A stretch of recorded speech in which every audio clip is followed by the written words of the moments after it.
నవనాగ దేవతలను ధ్యానం చేస్తూ రెండు నక్షత్రాలు రెండు గ్రహాల దగ్గర వేసుకుంటారు. ఓం శేషాయ నమః, ఓం అనంతాయ నమః. అందరికీ కొద్దిగా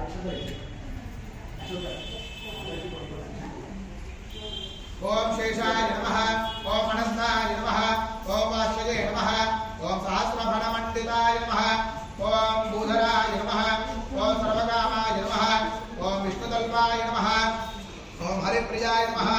ఓం విషజ్వాలాకులాయ నమః, ఓం మహిషాయ నమః, ఓం శుభ్రవర్ణసుఖాయతవే నమః, ఓం క్షమాసముద్రాయ నమః, ఓం పదాలసే నమః,